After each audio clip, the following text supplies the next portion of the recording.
जय माँ शीतला। आज हमारे इस वीडियो में हम आपके लिए शीतला माता के व्रत की एक पौराणिक कहानी लेके आए हैं। एक समय की बात है, माता शीतला ने सोचा कि चलो आज धरती पर देखती हूँ कि मेरी पूजा कौन करता है, कौन मुझे मानता है। यह सोचकर माता शीतला धरती पर राजस्थान के डुंगरी गांव में आई। माता शीतला गांव की गलियों में घूमती रही। तभी एक मकान के ऊपर से किसी ने चावल का उबला हुआ पानी नीचे फेंका। वो उबलता हुआ पानी शीतला माता के ऊपर गिरा, जिससे माता के शरीर में फफोले पड़ गए। माता शीतला का पूरा शरीर जलने लगा। वो गांव में इधर उधर भागकर चिल्लाने लगी, अरे मैं जल गई, अरे मैं जल गई, मेरा सारा शरीर जल रहा है, कोई मेरी मदद करो। लेकिन इस गांव में किसी ने माता की मदद नहीं करी। अपने घर के बाहर एक कुम्हारिन बैठी हुई थी। उसने देखा कि वह बुढ़िया माई बहुत जल गई है। उसके पूरे शरीर में तपन है और पूरे शरीर पर फपोले पड़ गए हैं। वह तपन को सहन नहीं कर पा रही है। तब वह कुम्हारिन बोली, माँ तुम यहाँ आकर बैठ जाओ, मैं तुम्हारे शरीर पर ठंडा पानी डालती हूँ। कुम्हारिन ने उस माई के ऊपर एक करवे से ठंडा पानी डाला और बोली, माँ मैं तेरे घर में रात की बनी राबड़ी मैं ते वो बोली, माँ मेरे घर में रात की बनी हुई राबड़ी रखी है, तुम वो खा लो। जब बुढ़ी अम्मा ने ठंडी राबड़ी और दही खाया तो उनके शरीर को ठंडक मिली। तब माँ बोली, बेटी मेरे सर में जुएं देख। जब कुम्हारिन ने माता के सर में जुएं निकाली तो उसने देखा कि उसके सिर के पीछे भी एक आँख है। यह देखकर कुम्हारिन डर गई और वहां से भागने लगी। तब वो बुढ़िया अम्मा बोली, रुक बेटी, डर मत, मैं भूत प्रेत नहीं हूँ, मैं शीतला देवी हूँ। तभी माता ने अपना असली रूप धारण कर लिया। माता की दर्शन पर कुम्हारिन रोने लगी। तब माता बोली, तू रो क्यों रही है? तब कुम्हारिन हाथ जोड़कर माता से बोली, माँ मेरे घर में चारों तरफ दरिद्रता है, मैं आपको कहाँ बिठाऊं? मेरे घर में ना चौकी है और ना ही आसन है। शीतला माता प्रसन्न होकर उस कुम्हारिन के घर के बाहर खड़े हुए गधे पर बैठ गईं और एक हाथ में झाड़ू और दूसरे हाथ में डलिया लेकर उस कुम्हारिन के घर की दरिद्रता को झाड़ कर उस डलिया में भरकर फेंक दिया और कुम्हारिन से बोली, बेटी मैं तेरी सच्ची भक्ति से प्रसन्न हूँ। अब मुझे जो भी अब तुझे जो भी वर चाहिए मुझसे मांग ले। कुम्हारिन ने हाथ जोड़कर कहा, माता आप इस गांव में स्थिर होकर यहीं रहें। जिस प्रकार मेरे घर की दरिद्रता आपने दूर करी है, वैसे ही जो भी व्यक्ति फाल्गुन मास की अष्टमी पर भक्ति भाव से आपकी पूजा करे, आपको ठंडा जल और बासी ठंडी भोजन का भोग लगाए, उसके घर की दरिद्रता आप दूर कर दीजिएगा माँ। माता ने उसे तथास्तु कहा और उस कुम्हारिन से बोली कि तू इस करवे का जल अपनी झोपड़ी पर छिड़क लेना।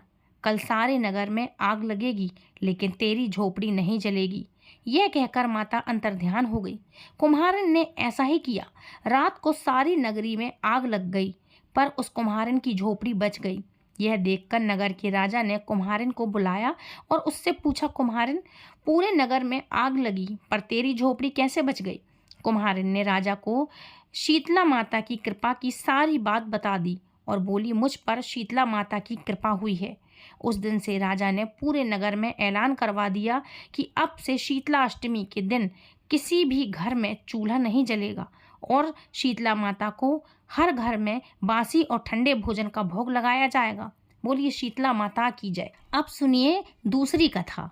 एक समय की बात है, किसी गांव में एक ब्राह्मण अपने परिवार के साथ रहा करता था। उसके परिवार में ब्राह्मणी, दो बेटे और बहुएं थीं। दोनों बहुओं की शादी के बहुत समय बाद दो पुत्र हुए थे।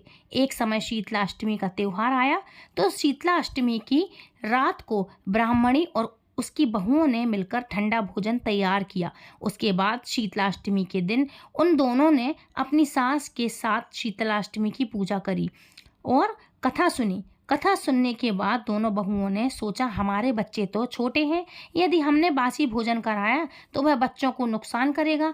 ऐसा सोचकर उन दोनों ने चुपचाप जानवर का भोजन बनाने के बहाने, मतलब जो जानवर रहते ना, चुपचाप जा कर के जानवर का भोजन बनाने के बहाने से चूल्हा में दो बाटियां डाल दी और उसका चूरमा बनाकर खा लिया।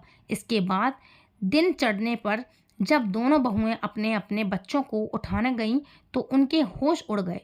उनके दोनों बच्चों की सांसें नहीं चल रही थी।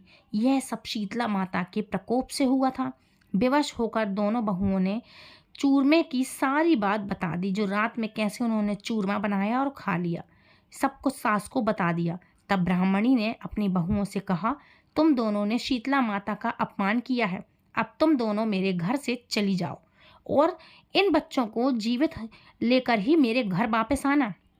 तब वह दोनों बहुएं रोती हुई टोकरी में अपने बेटों को रख करके घर से निकल गईं।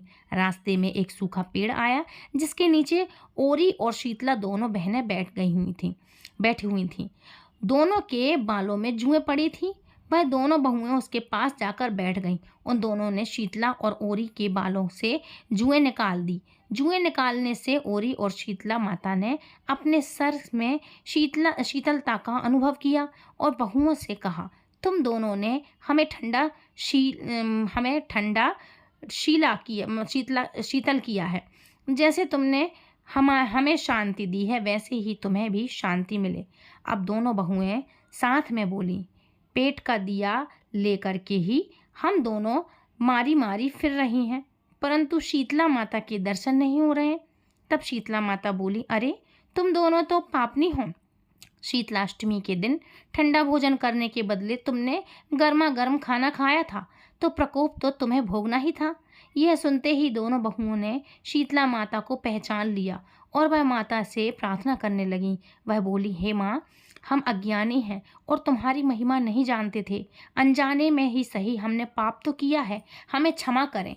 ऐसा काम हम दोनों दोबारा नहीं करेंगे। उनका प्रायश्चित देख करके दोनों माताएं प्रसन्न हो गई और शीतला माता ने उनके बच्चों को फिर से जिंदा कर दिया। तब वह दोनों अपने बच्चों को लेकर अपने घर गई और घर की ओर चल दी और दोनों बच्चों को जीवित देखकर ब्राह्मणी और पूरा परिवार प्रसन्न हो गया।